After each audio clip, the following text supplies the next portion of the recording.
You know, Alex, people think of plumbing as the dark arts of home maintenance. They approach a leaky pipe like they're trying to defuse a bomb with a pair of kitchen tongs and a prayer.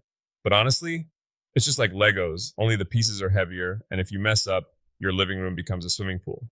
And that's exactly why people are terrified. It's the swimming room potential that keeps the professional plumbers in luxury trucks. Although, I did see you staring at the kitchen sink for 40 minutes yesterday, like you were trying to telepathically fix a drip. I wasn't staring, I was listening. That rhythmic tink, tink, tink at 3 in the morning, it's not just water hitting the basin, it's the sound of my bank account slowly draining away. One drip a second? That's over 2,000 gallons a year. That's enough to fill a decent-sized backyard pond just by being lazy.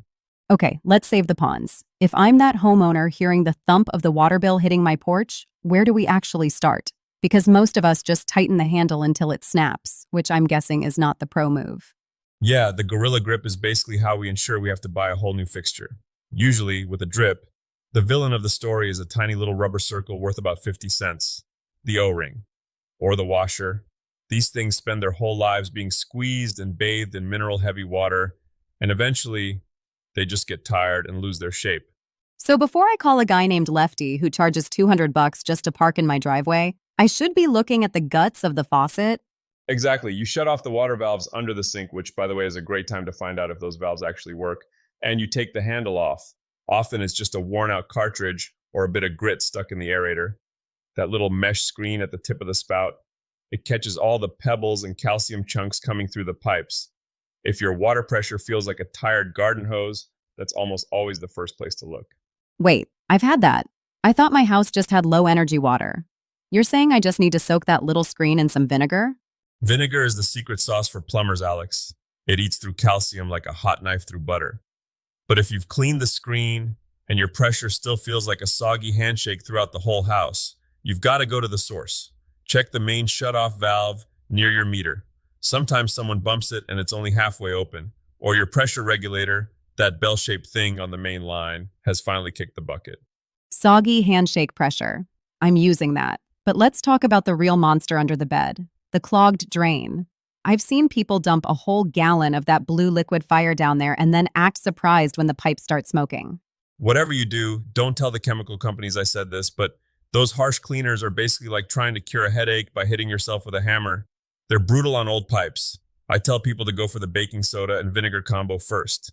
It fizzes up like a science fair volcano and can break loose the greasy gunk. And if that doesn't work, get a plunger. But not the one you use for the toilet. Get the flat bottom sink plunger. There's a difference? I thought a plunger was a plunger. Oh, big difference.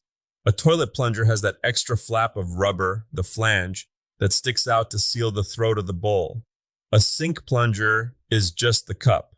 If you try to use a toilet plunger on a flat sink, you're just splashing gray water all over your shirt and accomplishing nothing but a workout you didn't ask for.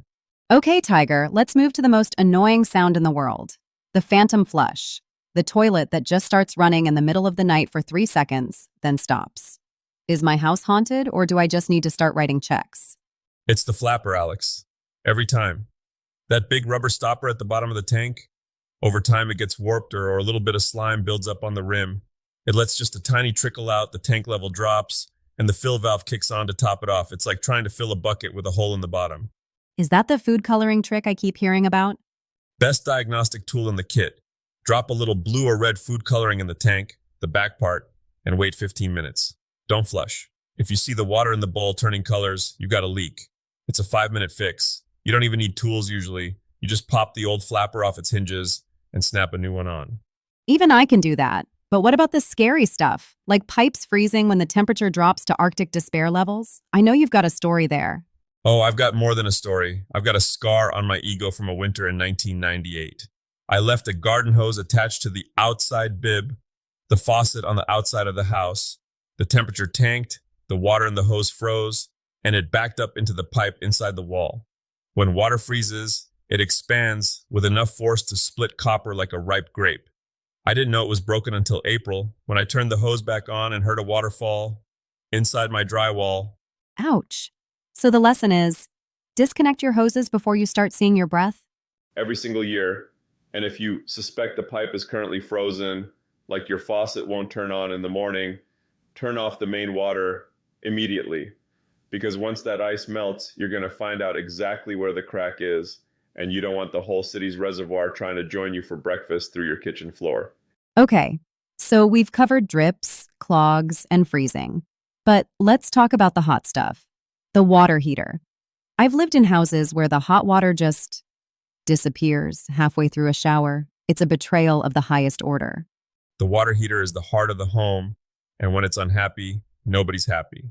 If you've got gas, first thing is checking that pilot light.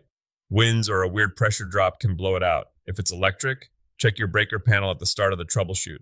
But if you've got one of those fancy tankless units, man, they're picky. Picky how? I thought they were supposed to be the limitless hot water dream. They are until they aren't. They have minimum flow rates. If you've got one of those ultra low flow shower heads that only puts out a mist, it might not be pulling enough water to tell the heater to fire up. It's like trying to start a marathon with a light stroll. Sometimes you have to take the restrictor out of the faucet just to get the heater to wake up. Plus, they have drain lines for condensation. If that little plastic tube gets clogged or freezes outside, the whole system just shuts down for safety. So sometimes the fix for no hot water is just clearing a tiny plastic tube? Often as not. Troubleshooting is really just a game of eliminate the cheap stuff first. You don't start by tearing out the walls. You start by seeing if the plug is in the wall or if a screen is dirty. I feel like that applies to life in general, Tiger. Doesn't it just... Look, the biggest tip I can give anyone is this. Know where your main shutoff is. Paint it bright red. Hang a sign on it. Because when a pipe decides to let go at 2 a.m., you don't want to be playing hide and seek with the valve while your basement turns into a lake. That's a fair takeaway. Don't be the person looking for the valve with a flashlight while standing in 2 inches of water. Exactly. Respect the water, but don't fear it. Most of this stuff was designed to be maintained by regular folks. You just need to be willing to get your hands a little damp and have a box of O-rings on standby. And maybe a spare set of dry clothes. Oh, definitely. At least 2 sets. Thanks for the schoolin', Tiger. I think I'm going to go home and try that food coloring trick on my guest bathroom, just to see if I'm harboring any secret water thieves. Good luck. And remember, if the water starts winning, there's no shame in calling the pros. Some tuition is best paid in cash rather than in flooded flooring. Catch you next time in the den. Stay handy.